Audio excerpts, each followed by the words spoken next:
Hey, what's going on, guys? And today I wanted to do a video review for the Vornado Humidifier. In this video, I'll walk you through some of the functionality on the unit itself. I'll really go through everything in terms of all the settings, show you the remote, and just give you some idea of what my thoughts are on this particular model. So let's kind of start with the settings first. This basically has a large LCD panel up here on the middle. It's overall a really, really nice humidifier. I found that comparing this to some other humidifiers that we have in our home, this is probably one of the nicer ones that I've used of the time that I've ever had humidifiers. You have a few things here. You have a lock symbol, so you can actually lock the screen and prevent presses. Would be good maybe for like children. You have a temperature readout here.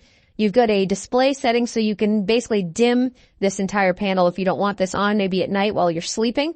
You have your fan speed here, so if I hit this, you can go from low to automatic and then to high.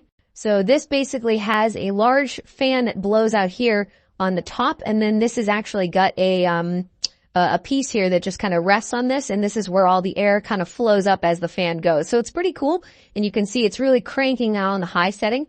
It'll read out what the current set humidity it's trying to get to is, but of course you can increase this. So right now I have it at 50% humidity.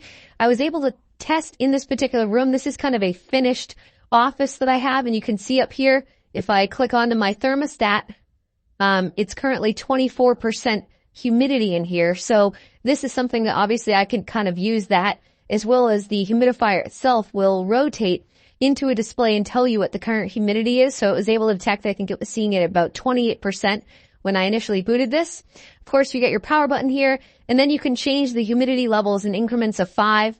So there I went from 45 to 50. I can go down if I want, or even higher. But traditionally, a good humidity level is around 50%. They typically recommend you want something between a 30 and 50% in terms of humidity. Otherwise, it'll get very dry in the room.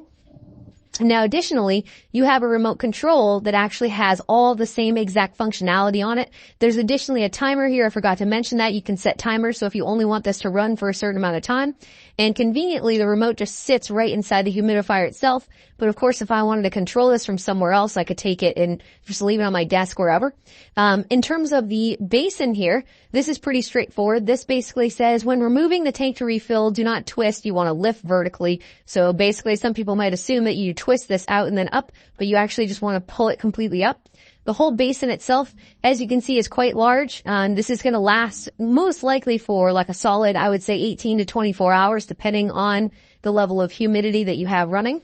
You've got a cord that comes off the back here, and this is actually fairly good length. You can see I've just got it running right into my strip there in the back. But overall, I'm very, very happy with this model. I think it looks pretty cool. Even on the high setting, it's not particularly loud. It's overall not too tall. I've had some other humidifiers where they're like extremely tall, and you know, the humidity will come out of the very top of it. Whereas this almost just has more of a, almost like a mini, little standing unit that's not too bulky, but still effective, and obviously is going to get the job done. Anyway, thanks for checking out my video review. Hopefully you found this helpful, and I'll talk to you later.